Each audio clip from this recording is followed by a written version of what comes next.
सुप्रभात, नमस्कार। आप सभी का स्वागत है इस कोर्स में जिसका नाम है advance topics in wireless communication.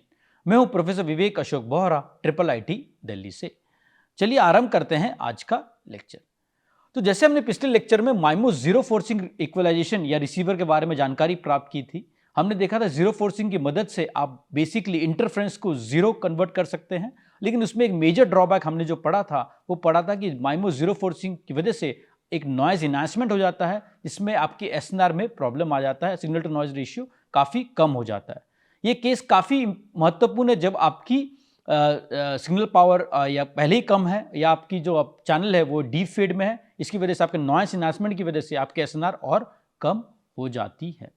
तो इसे टैकल करने के लिए हमने बताया था कि लास्ट लेक्चर में कि हम किस तरह से माइमो एमएमएससी रिसीवर का प्रयोग कर सकते हैं। इसकी वजह से हम जो नॉइज इनहांसमेंट की जो प्रॉब्लम है माइमो जीरो फोर्सिंग इक्वलाइजेशन में, उसे हम टैकल कर सकते हैं।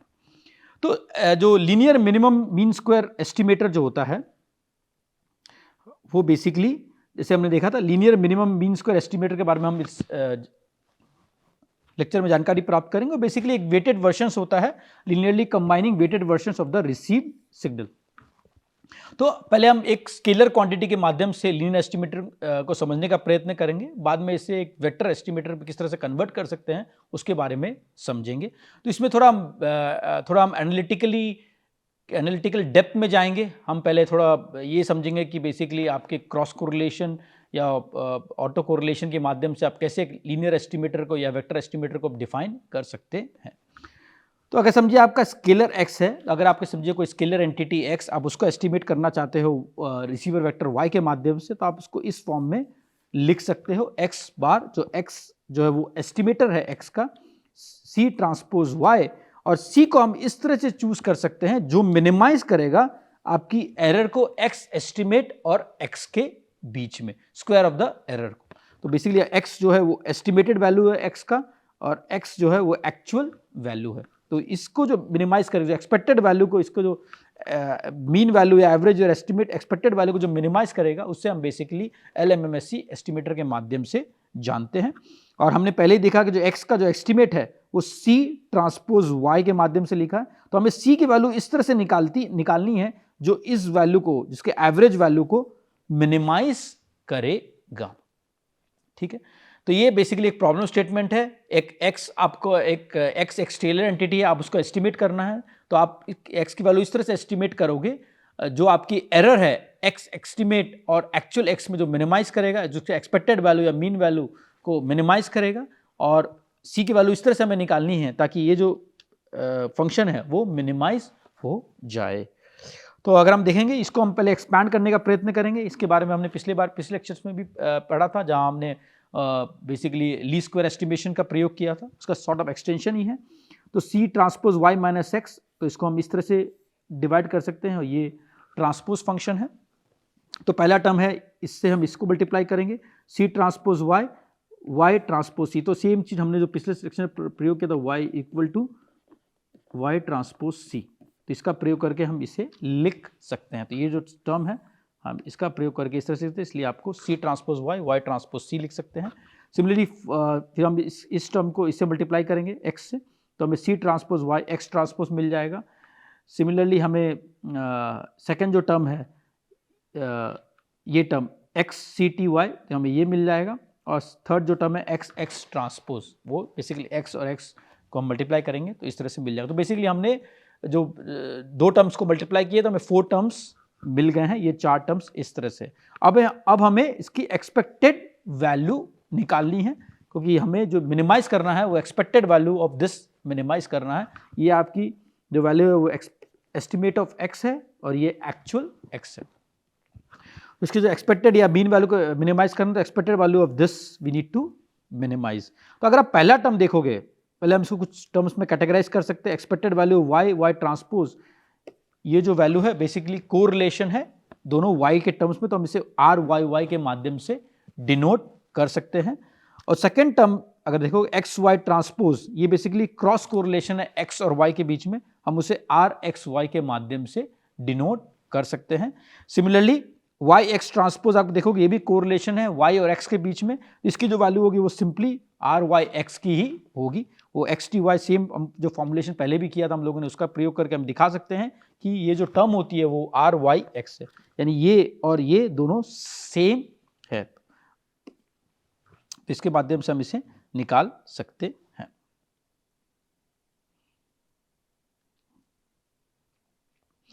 तो पहले हम बताएं इसका फंक्शन निकालेंगे, तो expected value of C T Y minus X transpose, तो इसको हम इस तरह से निकाल सकते हैं चारों के एक्सपेक्टेशंस वैल्यू।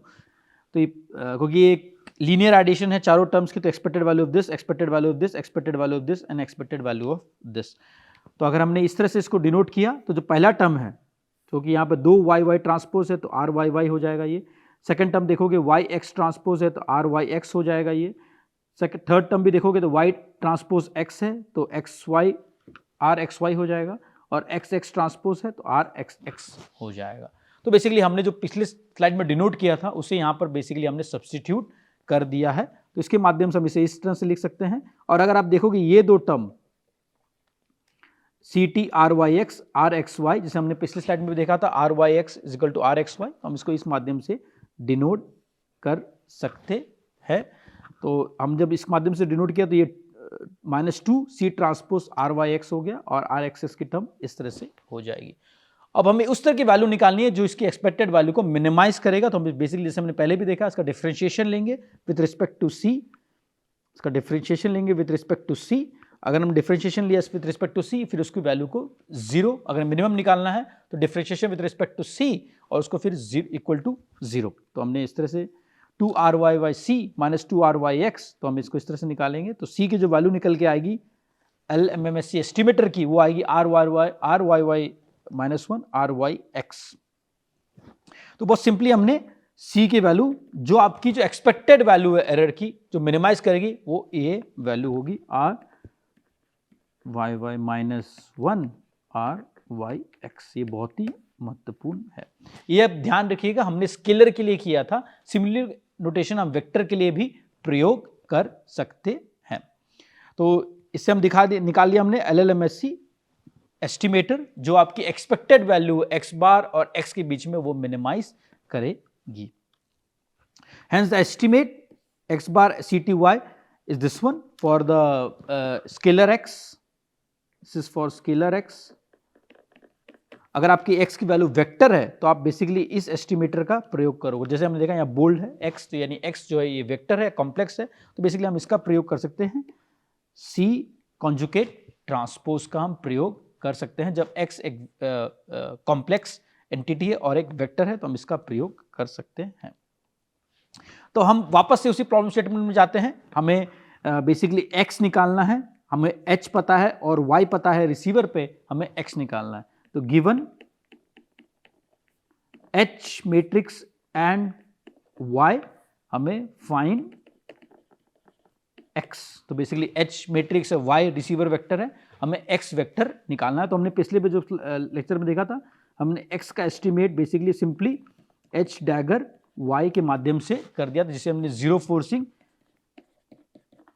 कहा था। अब हम LMMSC का प्रयोग कर रहे हैं, जहां हम एक्सपेक्टेड वैल्यू को मिनिमाइज कर रहे हैं। x जहां हम बेसिकली एक्सपेक्टेड वैल्यू को मिनिमाइज कर रहे हैं, और हम ये लिख रहे हैं कि x को हम बेसिकली CTY के माध्यम से लिख सकते हैं, या x अगर कॉम्प्लेक्स वेक्टर है तो बेसिकली x एक बोल्ड होगा, उसे हम CHY के माध्यम से लिख सकते हैं। तो ये बेसिकली LMSC एस्टिमेटर का हम प्रयोग कर रहे हैं इस केस में।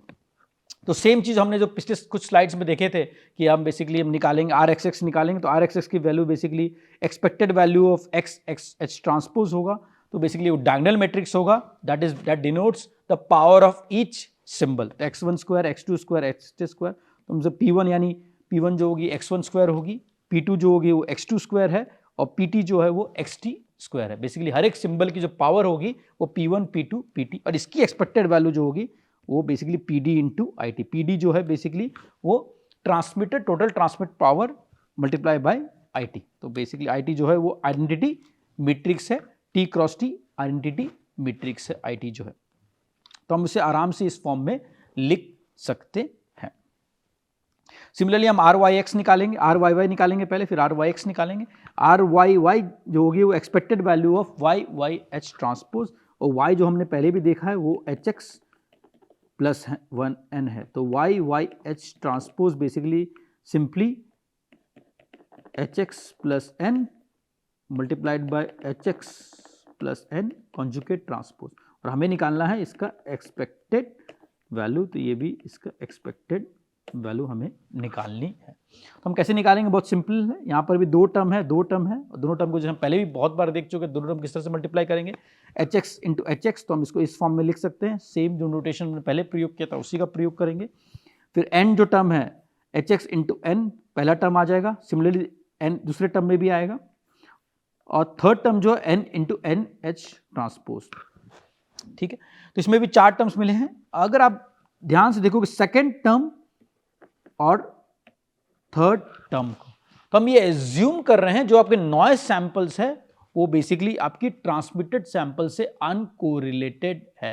ये बहुत ही इंपॉर्टेंट अजम्पशन है, ये बहुत ही प्रैक्टिकल अजम्पशन भी है कि आपके जो नॉइज सैंपल्स है वो अनकोरिलेटेड होंगे ट्रांसमिटेड सैंपल से, और आपकी जो नॉइज की जो मीन वैल्यू है वो 0 होगी। सिंस ये दो टर्म्स है x और n वो अनकोरिलेटेड है, इसमें भी x और n जो टर्म है वो अनकोरिलेटेड है। अगर मैं इसकी एक्सपेक्टेड वैल्यू लूंगा तो expected value of x into expected value of n, क्योंकि इसकी मीन वैल्यू 0 होगी तो ये जो टर्म हो जाएगी वो 0 हो जाएगी, यानी expected value of n x h bar will be equal to 0। Similarly expected value की बात कर रहा हूं मैं, जहां मीन वैल्यू की बात कर रहा हूं, क्योंकि इसकी मीन 0 है, इसकी जो मीन वैल्यू होगी वो भी 0 होगी, यानी हम ये दो टर्म को 0 कर सकते हैं, क्योंकि हम एज्यूम कर रहे हैं जो आपकी नॉइज सैंपल्स है that are uncorrelated with your input samples. Since they are uncorrelated with your input samples, तो इसको मैं इंडिपेंडेंटली लिख सकता हूं, और जो मीन होगा आपका नॉइज का वो 0 है, इसकी वजह से ये दो वैल्यू आपकी 0 आ जाएगी। अगर मैं फोर्थ टर्म की बात करूं तो फोर्थ टर्म बेसिकली जैसे हमने सिंगल केस में देखा था, आप नॉइज को उसी के से मल्टीप्लाई कर रहे हो, बेसिकली आपका ऑटो कोरिलेशन हो रहा है नॉइज का उसके सैंपल के साथ, तो बेसिकली ये डिनोट करता है नॉइज पावर या नॉइज वेरिएंस इस कंटेक्स्ट में। तो मुझसे sigma square N multiplied by identity matrix से डिनोट कर सकते हैं, यानी हर एक नॉइज की जो पावर होगी उसे हम इस तरह से डिनोट कर सकते हैं। हम एज्यूम कर रहे हैं कि हर एक रिसीवर पे sort of noise power same है, इसलिए इसको हम जस्ट सिंपली आइडेंटिटी मैट्रिक्स से डिनोट कर रहे हैं। तो हर एक जो नॉइज रिसीवर है उस पर सेम नॉइज पावर है आपका, यानी हर एक रिसीवर पर, अगर रिसीवर 1 की बात करूं, रिसीवर 2 की बात करूं, अगर आपके R रिसीवर्स है तो हर एक रिसीवर पे आपकी जो नॉइज पावर है वो सेम है, इसलिए हम इसको सिग्मा स्क्वायर एन इंटू आई से डिनोट कर रहे हैं। बहुत सिंपल है समझना इसको, क्योंकि भले हर एक रिसीवर्स पर नॉइज सैंपल इंडिपेंडेंट है एक दूसरे से, लेकिन जो नॉइज वेरिएंस है, नॉइज पावर है वो सेम है, इसलिए हम इसको सिंपल एजम्पशन करके इस तरह सिग्मा स्क्वायर एन से उसे डिनोट कर रहे हैं, multiplied by the identity matrix. Identity matrix की साइज इसमें R हो सकती है, क्योंकि आपकी R रिसीवर्स है, हर एक रिसीवर पे सेम नॉइज वेरिएंस है। सिंपल एजम्पशन हमने इस केस में किया है। और x ट्रांसपोर्ट R एक्सेस है, जिससे हमने ऑलरेडी पिछली बार भी देखा था, उसे हमने PD से डिनोट कर दिया, PD इंटू I, और I into H transpose will be equal to PD into H transpose.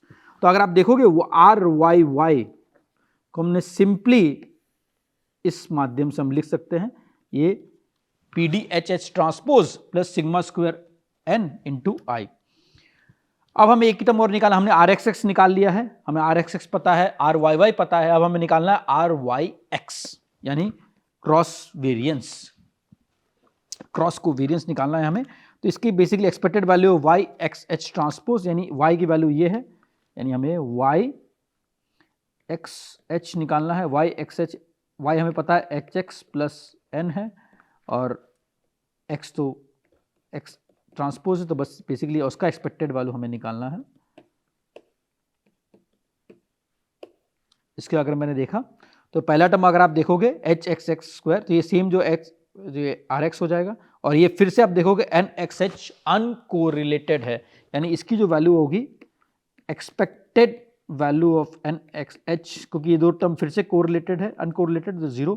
तो सेम एनालॉजी हमने यहाँ प्रयोग किया था, क्योंकि जो ट्रांसमिटेड सिंबल्स है और जो नॉइस सैंपल्स दोनों अनकोरिलेटेड है और जो नॉइस की जो मीन पावर है वो 0 है, तो सेम कोरोलॉजी हम यहाँ यूज़ करके, एनालॉजी यूज़ करके इसकी वैल्यू भी हम 0 कर सकते हैं, इसलिए इसकी वैल्यू 0 हो जाएगी, एक्सपेक्टेड वैल्यू इसकी 0 हो जाएगी। तो सेम टर्म आपको यहाँ मिल जाएगा आर वाई एक्स में P D into H, same term आपको यहाँ पर मिल जाएगा R Y X P D into H. हम एज्यूम कर रहे हैं कि हर एक ट्रांसमिट सिग्नल है जो सेम पावर से आपके ट्रांसमिट कर रहा है, इसलिए हमने इसे पी डी से डिनोट किया है। P D into H denotes the cross covariance across the transmitter and the receiver, received vector. तो आपको तीनों टर्म मिल चुके हैं, आपको आर एक्स एक्स भी पता है, आपको आर वाई एक्स भी पता है और आपको आर वाई वाई भी पता है। ये तीनों चीज की आपकी आवश्यकता थी सी एच निकालने के लिए।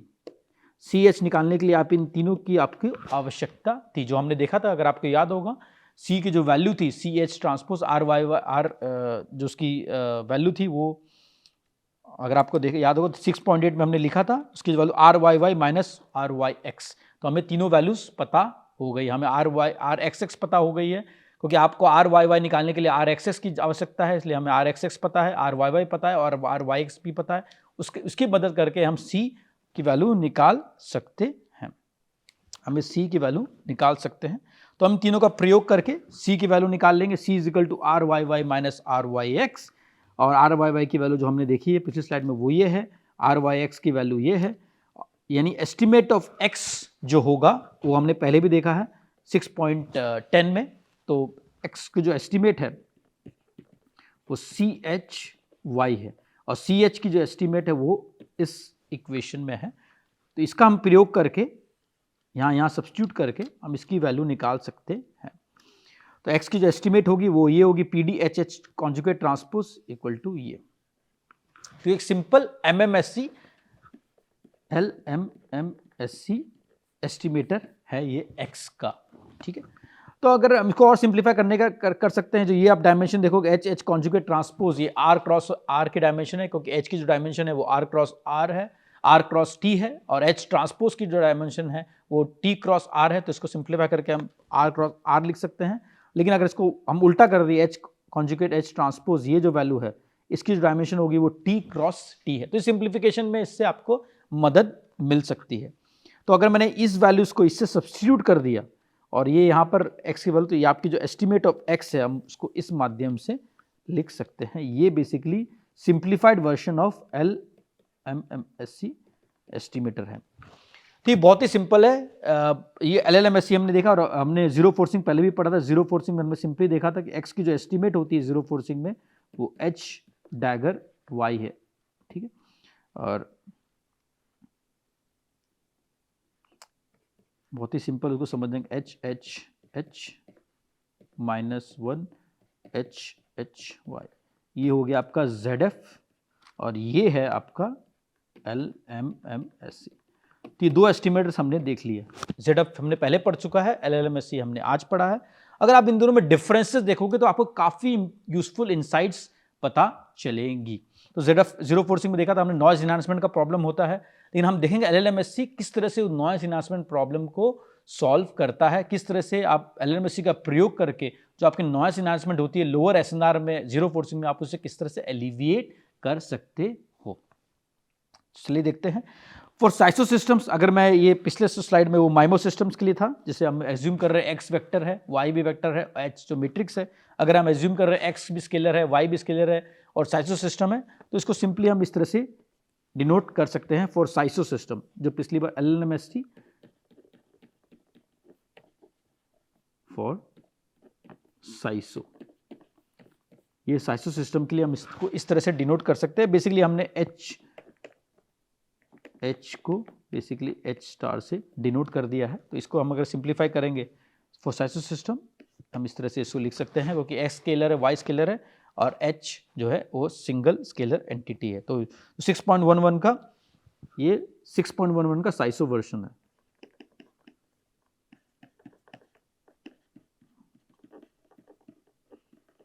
अब साइसो वर्जन के माध्यम से हम समझने का प्रयत्न करते हैं कि लोअर एसएनआर में किस तरह से होता है। हमने देखा था लोअर एसएनआर में और जो बेसिकली उसमें मेजर प्रॉब्लम जो जीरो फोर्सिंग में आई थी वो नॉइस इन्हांसमेंट में आई थी।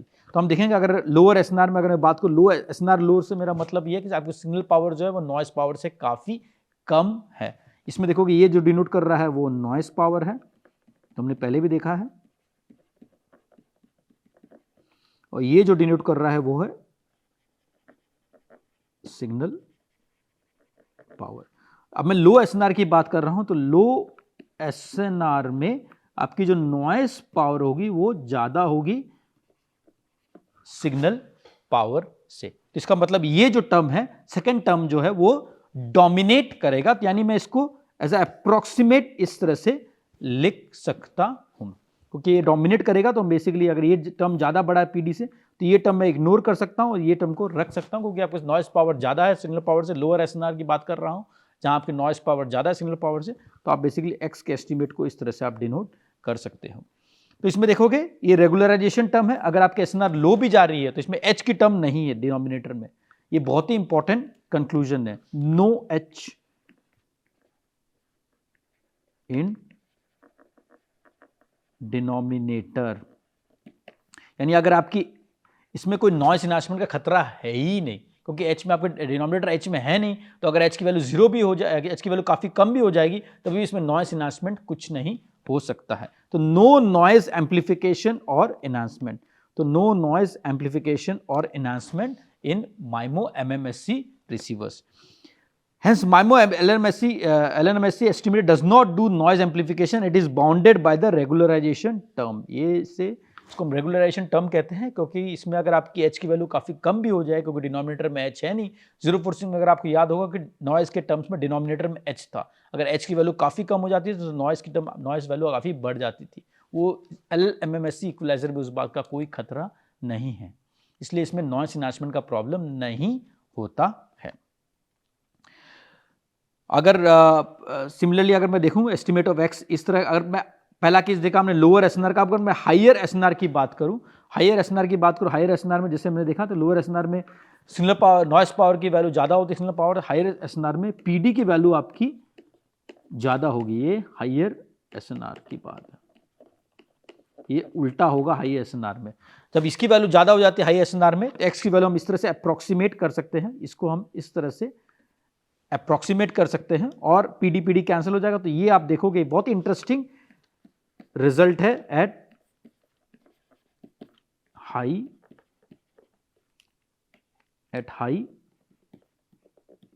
एसएनआर। एट हाई एसएनआर अगर आप देखोगे this reduces to a zero forcing equalization. तो LMMSC जो इक्वलाइजेशन है रिसीवर है, it reduces to a zero forcing receiver at higher SNR, यानी आपके इंटरफेरेंस तो जीरो हो ही रही है, क्योंकि जीरो फोर्सिंग रिसीवर्स की प्रॉपर्टी है कि जो बाद बाकी इंटरफेरेंस टर्म है उसे जीरो कर देता था। इसमें प्रॉब्लम तो नॉइज एनहांसमेंट का। लेकिन अगर आप हायर एसएनआर में देखोगे तो LMMSC रिसीवर जो है वो जीरो फोर्सिंग रिसीवर पे रिड्यूस हो जाता है, लेकिन लोअर एसएनआर पे आप देखोगे वो जीरो फोर्सिंग की तरह बिहेव नहीं करता है। At higher SNR, MMSC receiver reduces to a zero forcing receiver. At lower SNR, it just looks like something like this. इसमें regularization term है, इसकी वजह से इसमें no noise amplification.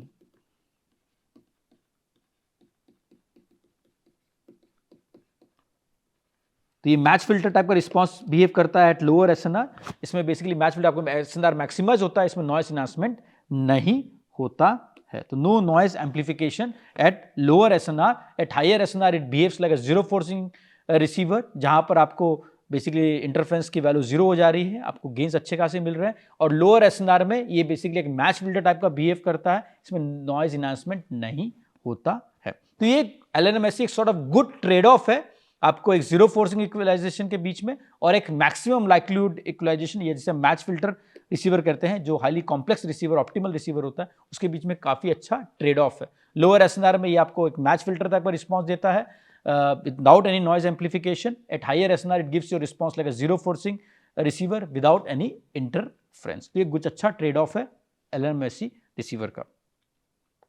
तो जैसे मतलब at lower SNR MMSC receiver reduces to a match filter receiver, at higher SNR MMSC receiver reduces to a basically zero forcing receiver. तो ये is a good trade of.